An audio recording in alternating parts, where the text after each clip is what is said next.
And take it away, Jen and Gazina, whenever you're ready. Hi, everybody. Thanks for coming, and huge thank you to Honey for coming and talking to us today. So hello and welcome to another Hot Talk as part of our Spring Lecture Vault series organized by Lindsay May. Huge thanks also goes out to Lindsay for organizing, and members of Women in Architecture who submitted questions, and again, of course, Honey Mahogany. Honey Mahogany, I'm just going to read your bio if that's okay. Honey is an activist, politico, and drag queen, and is a San Francisco native and social worker by training who received her master's in social welfare from UC Berkeley. Honey is currently serving as a third vice chair of San Francisco's Democratic County Central Committee. Honey is also co-founder of Compton's Transgender Cultural District, a co-owner of Stud Bar, and works as a legislative aide in San Francisco. Honey's work has earned her commendations from the Board of Supervisors, Sainthood from the Sisters of Perpetual Indulgence, and awards from the Milk Club, SFYD, SFWPC, and the Women's Foundation of California. In 2019, Mahogany was featured in both the Stonewall 50, Queerty's list of advocates continuing the legacy of Stonewall, and In Out's magazine's Out 100, a yearly list of the 100 most impactful and influential LGBTQ people in the world. Thank you so much for joining us. Thanks for having me. It's a pleasure to be here on behalf of the Trans District. Gosh, I sound so cool for my bio. I'm much more boring in real life. I am happy to share my screen. I put together a little presentation with some pictures. So hopefully I'm going to start doing that now. I may be getting there's a lot going on right now, so I may be getting some text messages. So I apologize if you see that. Let me see if I can actually, desktop. Let's do desktop. Yes, or no, Google Chrome. Share. 1 second.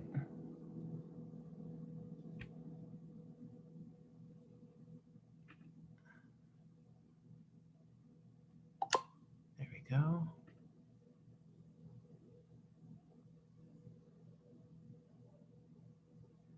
I may have to quit and come right back because take your time. It's making me do this. I'll be right back. Take your time.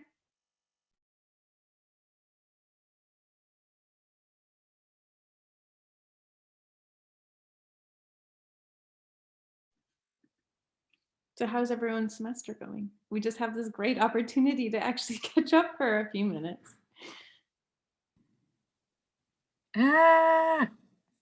She's back. That's my response. That's fair. I didn't even know where that sound was coming from at first. Okay, we're gonna try it again. I can always screen share for you too, and you can just hit next if it's like something on your end. I got it, I think. You see it? Yep. Okay, great. So the Trans District, I am one of the founders. There is a bit of a story. We actually have 5 founders who came together to do this thing that, we didn't really know if we could do. At the time, the city of San Francisco, where the Trans District is located, had begun to develop interest in preserving some of its cultural neighborhoods and resources. And I'll go a little bit more into that later. But it created this idea of cultural districts as a geographic area that has significance to a certain community, and that the city should take an interest in that geographic area and help that community preserve its history, its culture, and also to prevent displacement. And so we were not the first cultural district in San Francisco. Technically, Calle 24 and Soma Filipinas, and I believe Japantown as well, were 3 official cultural districts, although the city is rife with neighborhoods that are I would say extremely diverse, and also that represent different areas. You know, San Francisco has a very significant Chinatown, which goes back to the very foundation of the city, but it is not technically currently an officially recognized cultural district because it has not applied to be one yet.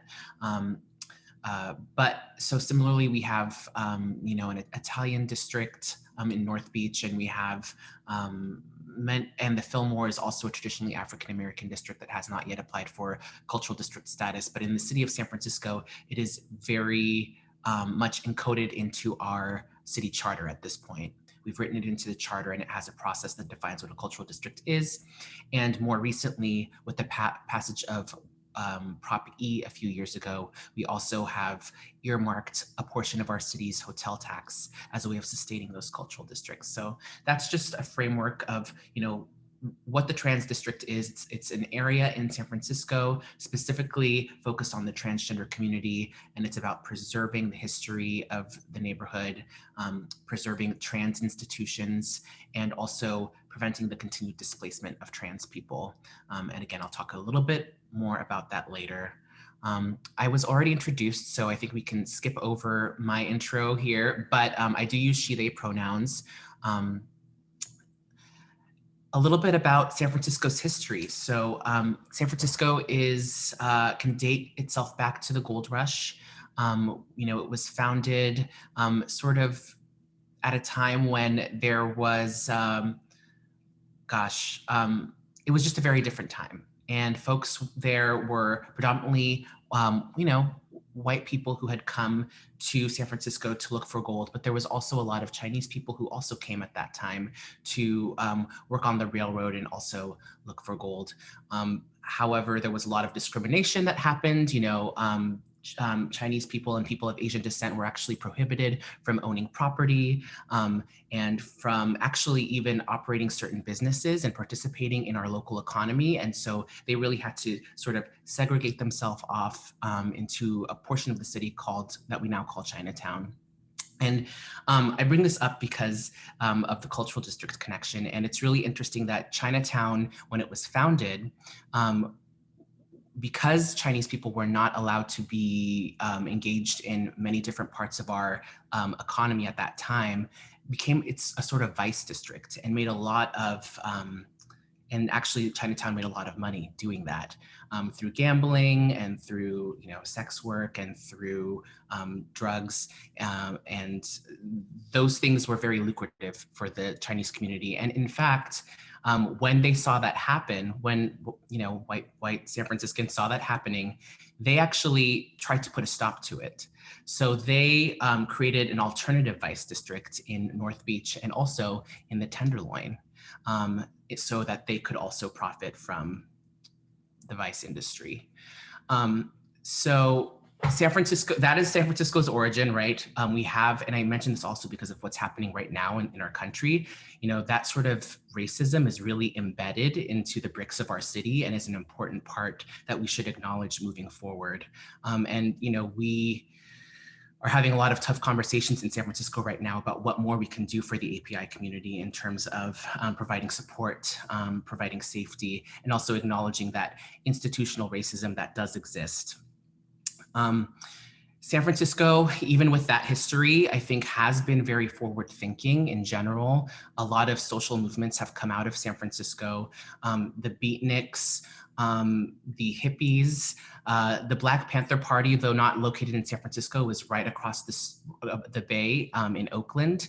That was the sort of the center and the locus of the Black Panther Revolution. And also, of course, the LGBT civil rights movement. A little bit more about some of the things that have happened in San Francisco's past. It was also a naval town. And so we have the shipyard that's actually currently located in the Bayview district, which is now a traditionally African-American district. Again, a little bit more about that sort of like history of racism. The Bayview used to be a shipyard.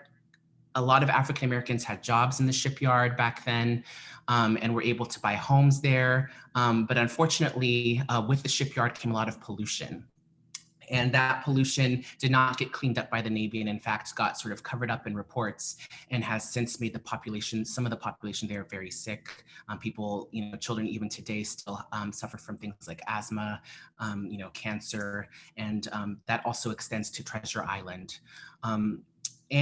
Of course, more recently, we had a dot-com boom and also the influx of tech to San Francisco. And I say more recent, but really San Francisco, like I had said before, has really been a center of innovation throughout time. This most recent influx of tech really had a huge impact on the way that San Franciscans live, and that it really decreased the affordability of San Francisco and really started to push people out. We saw a lot of people leaving traditional African-American neighborhoods like the Fillmore and the Bayview and being replaced by other populations, and really not being able to move back. And we'll talk a little bit more about that later.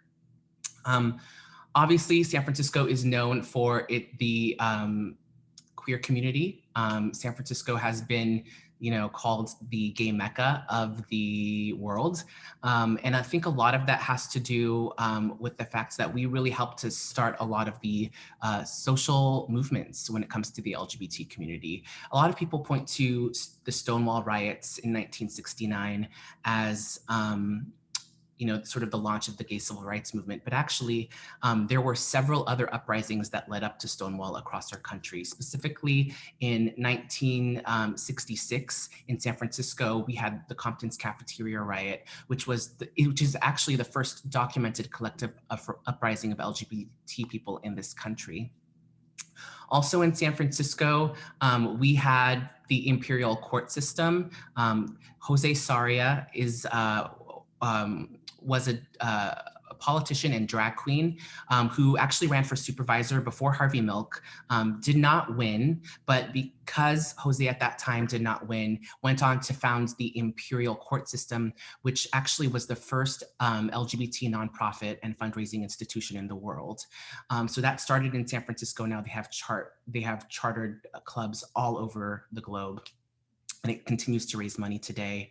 I have Sylvester up there because Sylvester is a personal icon of mine and a legend in the disco scene, but also someone who I think really very publicly and in a large way was very gender nonconforming and gender variant. And again, a part of that sort of like history of San Francisco being a place where, anything goes, and people could live their lives and be different, and it was accepted here.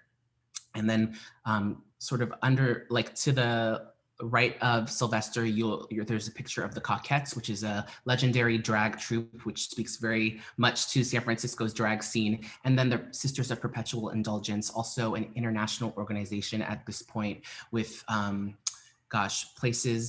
chapters all over Europe and Australia. And most recently, they actually also went to Shanghai and opened a chapter there. They were actually the first organization in the world to create a safe sex pamphlet in the midst of the HIV crisis. And they continue to fundraise today for the LGBT community. So a really important part of San Francisco's history and culture. So changing San Francisco, what we are seeing. Go ahead. Someone chatted me and asked if you could make your slides in presentation mode so people could see the images larger. Oh, let me see. Sorry to interrupt you. That's okay. Because I'm looking at it as a PDF, but let me see if I can do it like this. Hold on. Okay, sorry to really. That's okay. Interrupt. Everyone's watching on different sides. Oh yeah, totally. Here, let me see if I can do this. And if that works, that better? Perfect, thank you. Sure. So San Francisco's rents are kind of astronomical. Just to give you a picture, and these numbers are sort of adjusting for inflation. Back in the 1980s, you could get like a 2-bedroom apartment for upwards of around $500 or $600. Now a 2-bedroom apartment is closer to $4,500. So we've seen a massive increase in rent. Obviously, that's changed the affordability of a lot of populations, specifically populations who are, have historically been disenfranchised. And some of that development, some of that outmigration and changing demographics is actually not just exclusively linked to rents rising, right? I mean, some of it also has to do with things like redlining, which we know has historically happened and it has been documented to happen in San Francisco. You all know what redlining is, yes? And in addition to that, in San Francisco has a history of displacing people in order to develop a neighborhood, right? I mean, I think a lot of cities do that. In San Francisco, that's historically happened in African-American neighborhoods when there was a mass redevelopment of the Fillmore, for example, a historically Black neighborhood where there was a lot of Black ownership of these, beautiful old Victorians. Those were all torn down for, massive sort of housing projects, and also for a freeway to be put in. And so that really basically forced all those people off of their land with the promise that they could move back eventually. Many of those people were never able to move back because they couldn't wait around. And then that sort of generationally put a lot of people at a disadvantage, right? Because then their parents didn't have their homes anymore. Those homes didn't accrue value over decades. A Victorian that people could have bought for $25,000 back in the 50s, or maybe even $100,000 in the 80s, now sells for about $3 million. So these are ways in which people have really been disenfranchised in regards to sort of the generational wealth that they're able to access, and then have systematically been pushed out of San Francisco. And we see this most in the African American community, but this is also true for people in a variety of communities in San Francisco, and specifically for the queer community. And part of those rising rents and things like that is also the loss of cultural institutions, because not only has being a place to live become too expensive, but also it's become really expensive for businesses that serve, I guess, niche populations or smaller communities. So, this is actually a kind of an epidemic that has really been not just in San Francisco, but really across the country, where we are seeing the closure of LGBT nightlife venues and bars. But San Francisco, I think, has really hemorrhaged a lot for being the gay mecca of the world. And a lot of people across the country, but specifically in San Francisco, blame a lot of this on tech. Now, I think there can be an argument made that, it doesn't have to be that way. But I do think that there are some facts here. And one fact is that since tech has moved into San Francisco, office space has, grown exponentially in value. And what that has done is made it a lot more lucrative for landlords to kick out old tenants and get in and either develop their space into offices or rent out to a tech startup. And so that really has, in a serious way, contributed to the problem of displacement. Let's see if I can do the next slide. Oh, there we go.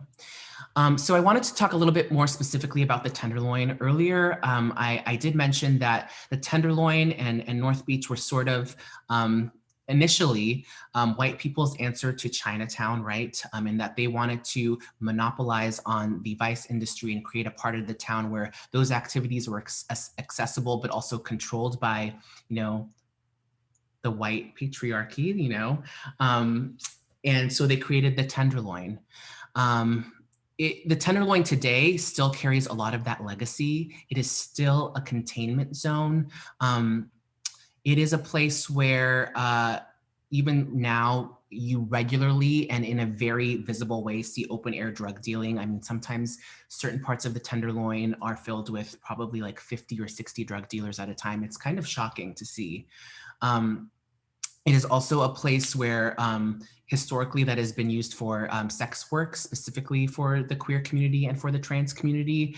There were certain strolls there that are, it is very common to, actually less common now, but was very common even just a few years ago to see trans women engaged in sex work or soliciting clients in Tenderloin. And there's also been a real, I keep using this word epidemic, but maybe it's because we're in a pandemic right now.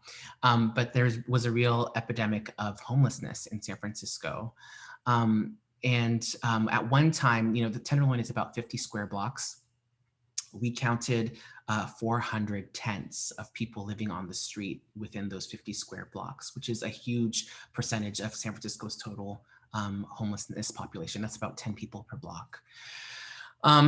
But all of that being said, the Tenderloin is one of my favorite neighborhoods, and I think for a variety of reasons. One, it is one of the most diverse neighborhoods in San Francisco, and I'm talking about ethnically, in terms of sexual orientation, but also demographically.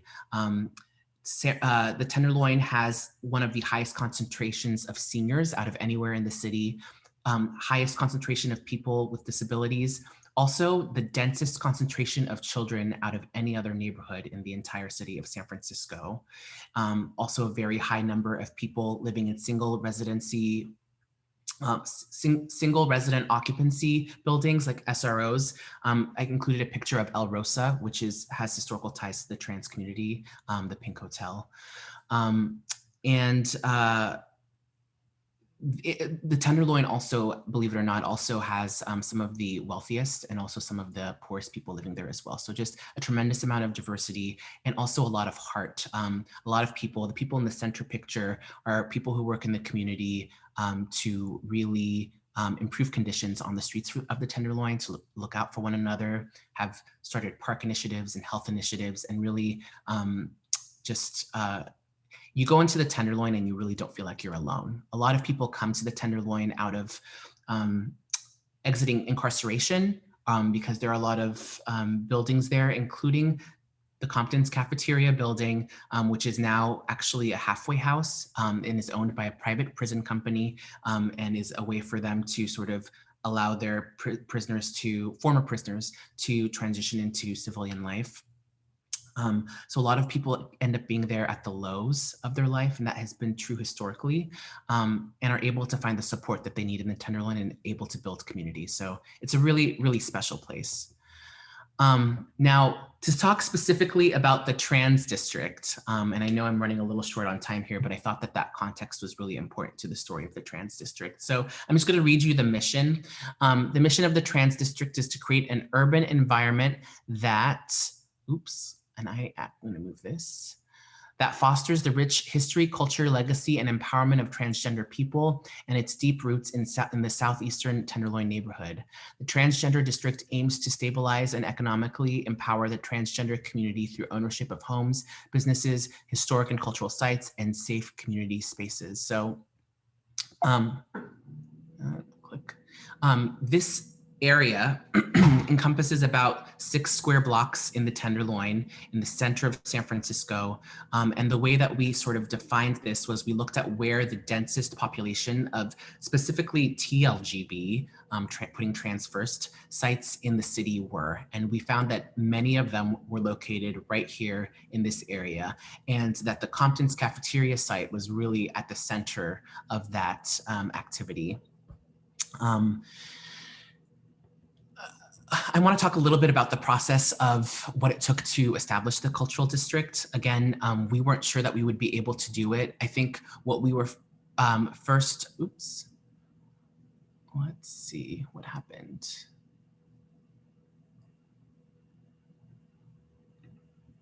There we go. So basically what happened was we were very upset about the Compton's cafeteria site obviously being owned by Geo Group. And we were trying to see if we could get that building out of Geo Group's hands and put it back into the hands of communities, still keep it a halfway house, but really have it be a more holistic, more community-based approach and not owned by the largest prison industrial complex company in the world. That became extremely hard because, Geo Group owns the building and the city wasn't really willing to take that building back from its rightful owner for us. So we resorted to saying, okay, well, we can't take this building, but we can take the neighborhood.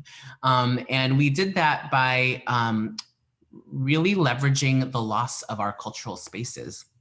there was so much development that was happening in the neighborhood, basically bulldozing down buildings that had been there for decades, buildings that housed some of our nightlife institutions, community centers, spaces like the Compton's cafeteria that were places where we all gathered, and turning them into more office space, hotels, like very high-end hotels, and also apartment and condo buildings that nobody who ever lived in the Tenderloin would ever be able to afford.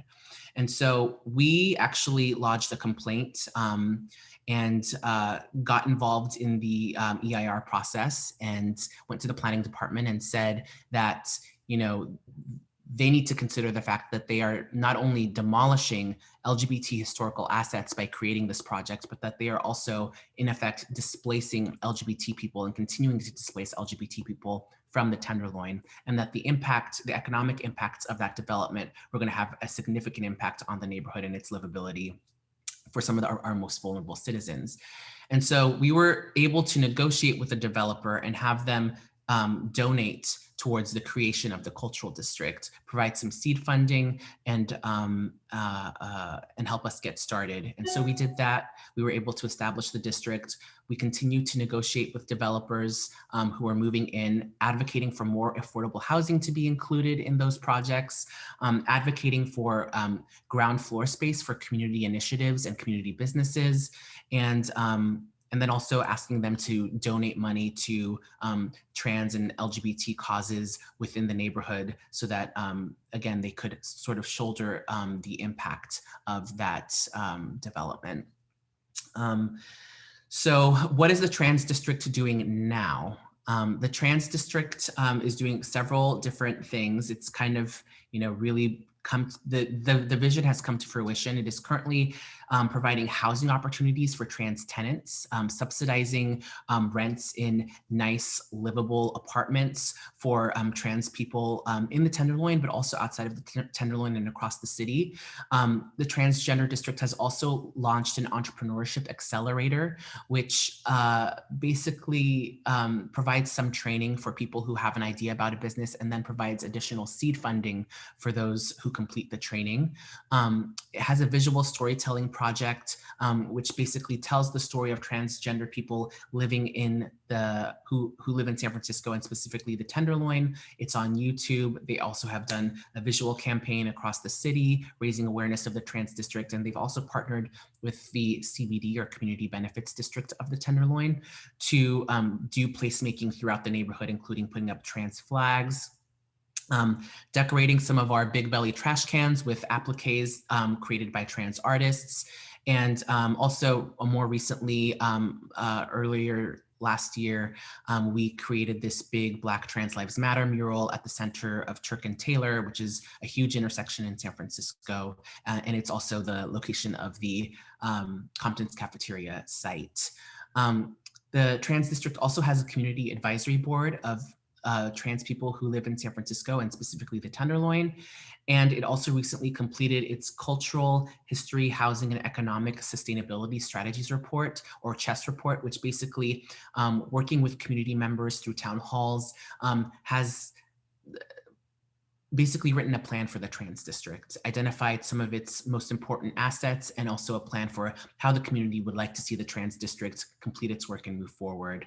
I didn't put this on there, but additionally during COVID, the Trans District has really stepped up in providing testing, pop-up testing for people in the Tenderloin, also has provided care packages for people living in the Tenderloin, and actually was able to redirect some of its private funding that it received from some foundations earlier on to give people sort of stimulus checks up to $100 to help pay for groceries and things at the very beginning of the pandemic, when many people were, told that they could no longer go to work.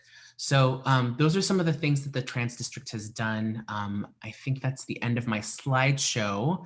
I was happy to bring this forward to you all. I no longer work at the Trans District. I am a founder, but I don't work there anymore. And I'm super proud of Arya Said and her leadership and the way that she's really expanded the Trans District and been able to really make all of our dreams, the dreams of the founders come true. So with that, I will turn it back to you all.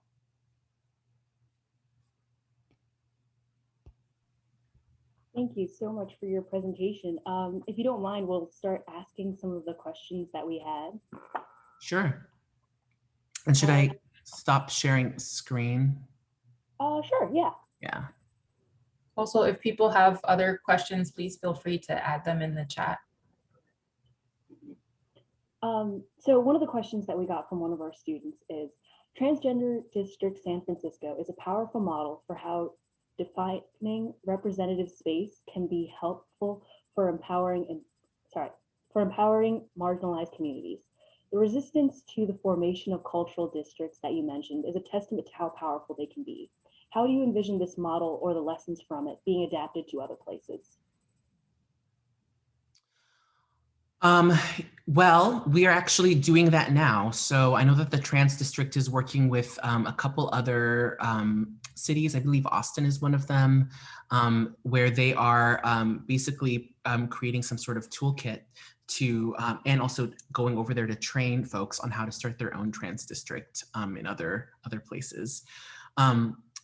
The cultural districts, I do think that the trans district has been helping to sort of set the bar here locally. I think a lot of the other cultural districts have now started to do, more engagement around COVID, more sort of economic support for their small businesses, and is really looking to the trans district as a model. And again, I have to credit Aria for her incredible leadership in creating such a powerful organization and example. But ultimately, I think, if you're asking sort of like legislatively what folks need to do, I think that the first step is to, make sure that the city is going to support the idea of cultural districts. And, you do that, I think, by engaging your local leaders and the planning department. I will be honest, I think that we at the beginning were very reticent of engaging the planning department of San Francisco because, the planning as a, industry is not the right word, sorry, I'm blanking. As a discipline, thank you. Planning as a discipline has sort of historically been a little bit racist. A lot of the places and institutions that are deemed worthy of preservation by planning are often from a very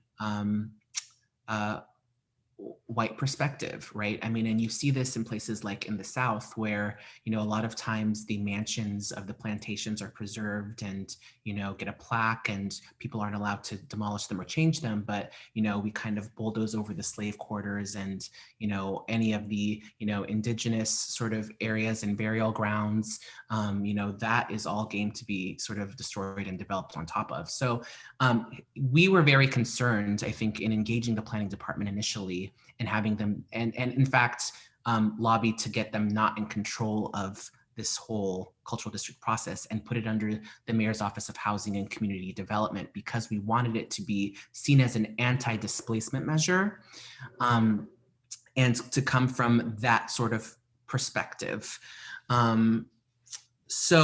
I do think that since then, planning has proven to be much more of an ally. I think that they have done a lot of, even since we founded the district, done a lot of work within themselves to, acknowledge some of the damage that they did, specifically to the African-American community in the way in which they handled a lot of the redevelopment of San Francisco.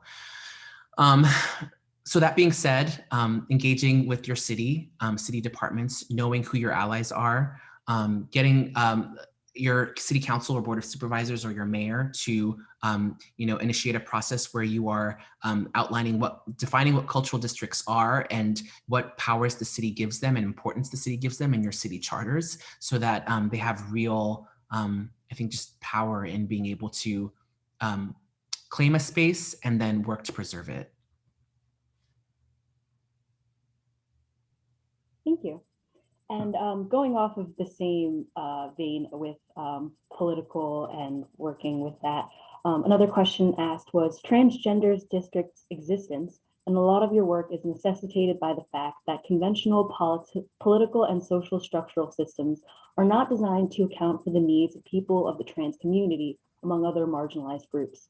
What approaches have you found effective in changing these power systems, and what have you found ineffective?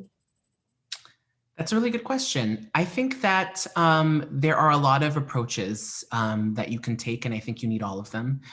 I think that you need folks who are advocates, who are going to be relentless, and who are not afraid of, calling people out, and who are savvy with the media, and able to really call attention to issues. And you also need people who are going to change things a little bit more from the inside. So again, knowing who your allies are. And then you need to be grooming leadership within your own community to, or identifying leadership and people who could grow into leadership within your own community to sort of create that change for you. So it's a multi-pronged approach, but I think ultimately, a lot of that can also be done through the voting box. I think it's who we elect to as local leaders to our cities is an incredibly important thing. And, the presidential elections are important also, but I think local elections are much more important because those policies will impact your everyday lives and in a way that federal policy really, really does not.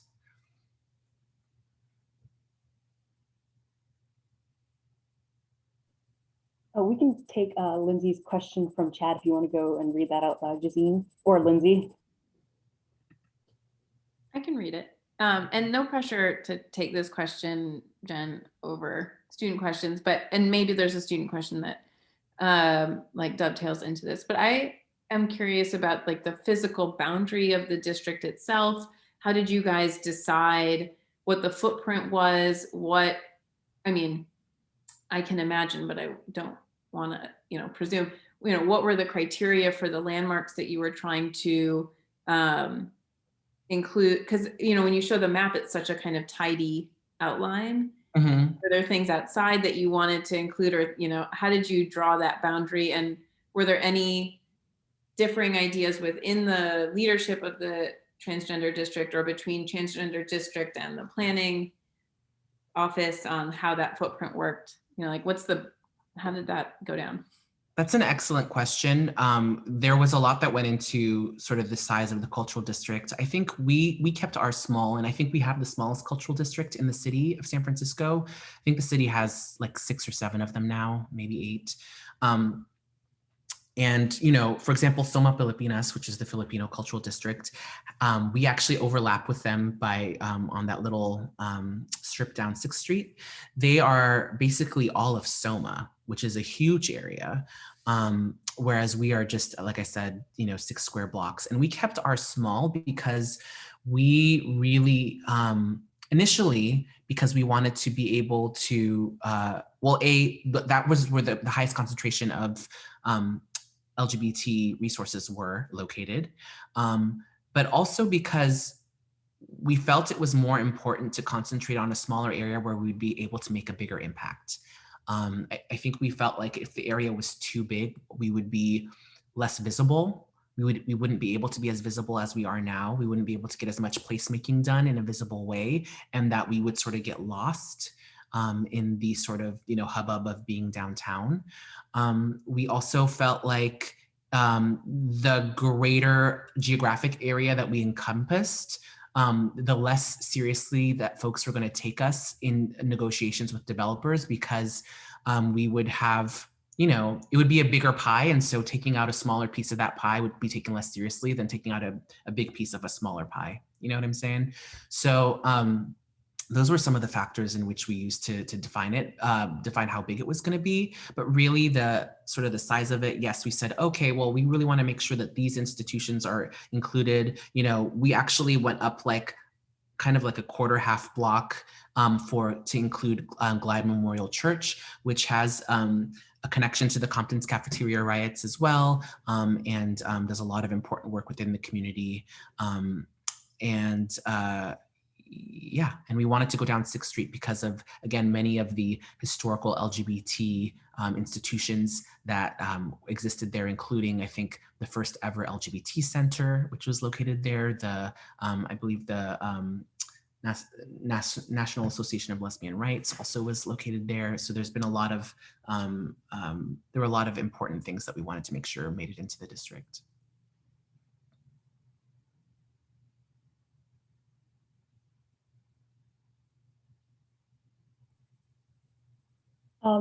Another question asked from students were, transgender district is a role model for preserving history and activism.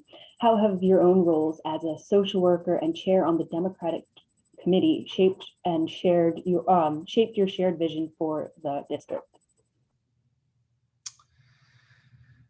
How has it shaped my, well, I mean, I think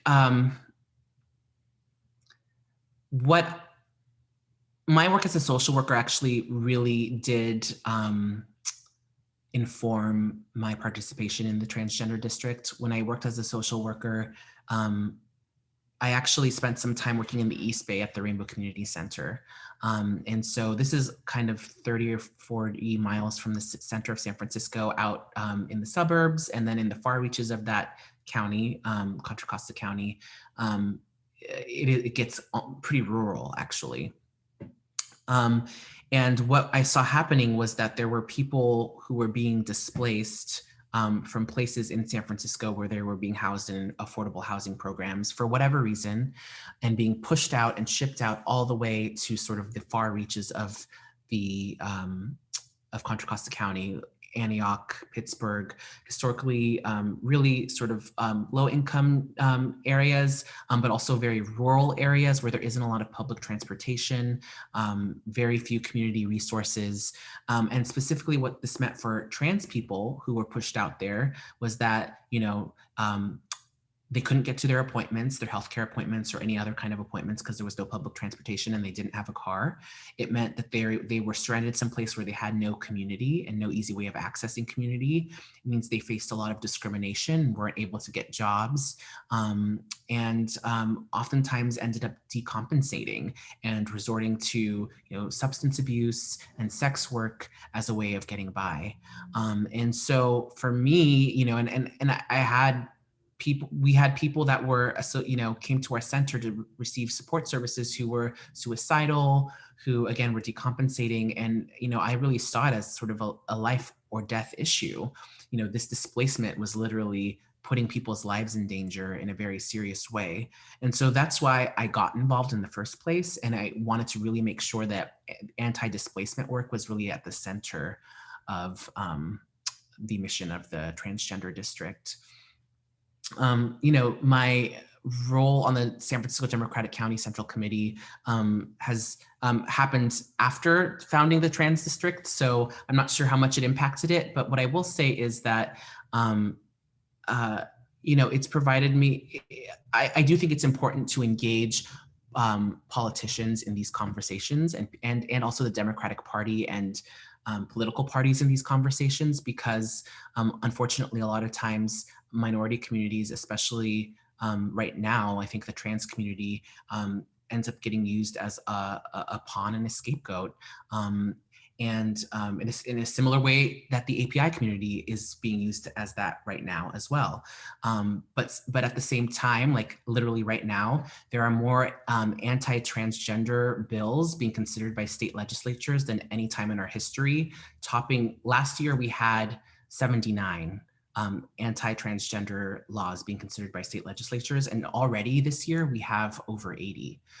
So it's really important that we have trans folks represented in government. And so I think it was more my involvement as an activist within the trans district that got me into the DCCC than the other way around.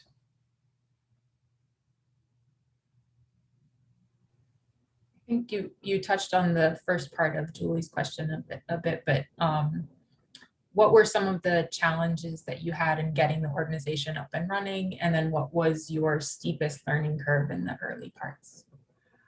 I think one thing that, one thing that I So I've gotten to see a lot of the cultural districts grow in San Francisco specifically, and have seen how the trans district has succeeded in certain ways and how other, districts have sort of struggled a bit.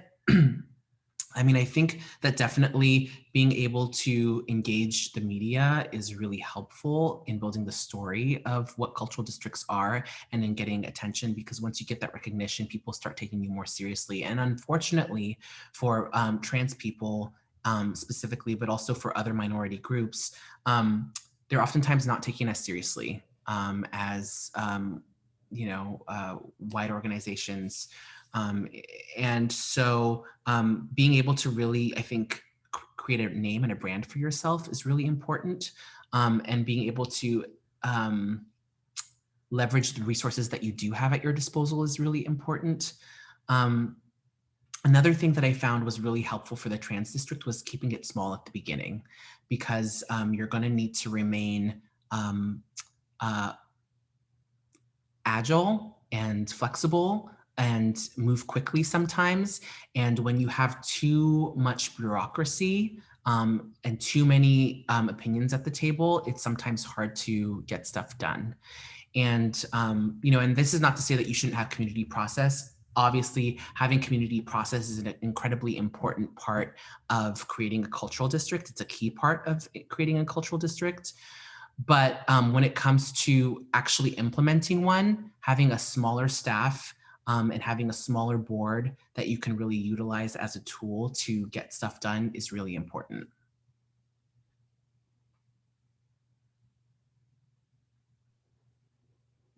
Brian, did you have a question? Your hand raised. Sure. I wasn't sure what the protocol was. Thank you. Thank you for a wonderful presentation. I always say that in my lifetime, we've come a long way since Stonewall, but we have a long way still to go.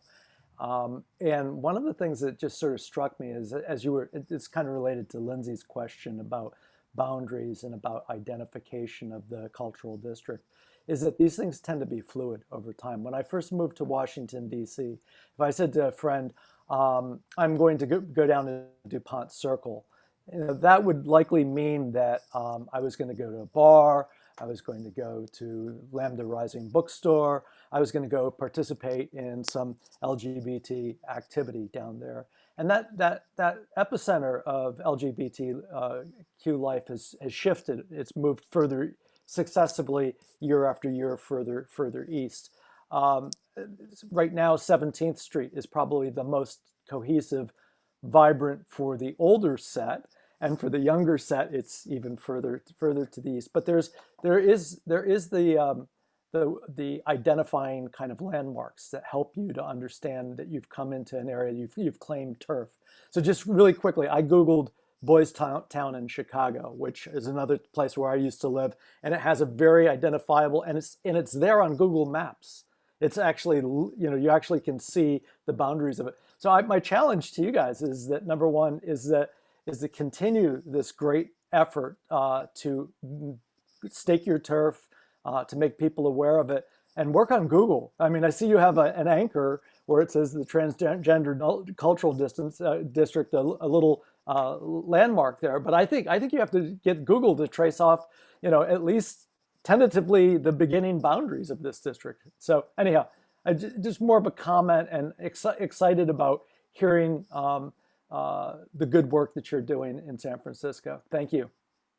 No, thank you. I mean, I appreciate that, and I will definitely pass that on. Google should definitely have the boundaries up.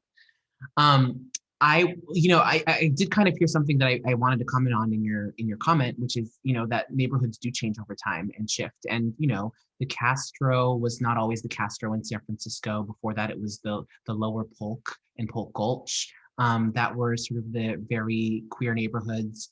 That was the very gay neighborhood, and now there's only one gay bar left on the entirety of Polk Street. But I think one thing that is interesting is that the Tenderloin really hasn't changed all that much over time, and has been sort of this refuge in San Francisco, and probably always will be, unless we continue to gentrify it in a way that is, I think, destructive and will push more people out. So I definitely appreciate that neighborhoods change. I think that that's really true. And I also, it's part of this conversation around tech in San Francisco. Like San Francisco has had waves of innovation and change and difference. And that's all welcome, I think, and an important part of any living, growing city. But I think that there's also an importance to tying, being able to preserve the important parts and I think the best parts of our history and our culture. And honey, as I think about the area around DuPont Circle, as I walk through there today and go past Blue Mercury and all the kind of chains and stuff that are on Connecticut Avenue, I remember a vibrant culture that wasn't just about bars. I mean, our world is dominated by that kind of venue because that's the only place where we could meet. But what's interesting to me is that there were other places. There were bookstores. There were places for self-help. There were places for AIDS testing that are now kind of ghost images. You walk by, and that history has been sanitized, and you no longer understand that these were important landmarks that helped to push us forward. So even if the boundaries change, somehow mapping those important places like Compton's and standing ground on that, basically saying that these are important to the community for people to understand what took place here. Thank you. So I think maybe by way of wrapping things up and dovetailing off of this Juanita's question about what are some of the things that you think are essential to keep Trans District flourishing into the future? What are the things that are essential to having the Trans District flourish in the future? Well, I think, it doesn't hurt to have great leadership. And I swear Aria is not paying me to talk about that, to talk about her this gushingly, but, I do think that she's a huge part of its success. I also think that, I think the city needs to continue to commit to its cultural districts in a real way. I mean, we do have a set aside with the hotel tax. And so far the city has been, really, I think, in support of the work that the cultural districts are doing. But I do think it takes that investment from the city in order to make them viable and in order to protect them for the future. So, again, elections matter. Who we have in power matters. And, and in addition, it would be great to see philanthropy also, donating to places like cultural districts, because I think that, and not just philanthropy, but also the tech industry, because I know that the tech industry is really about innovation and change. But I think that the tech industry is also moving to certain places because it likes them and because those places inspire them. And my hope is that they will that they will invest in making those places better for everyone, and help to preserve the things about places like San Francisco that made San Francisco special and enticing to begin with.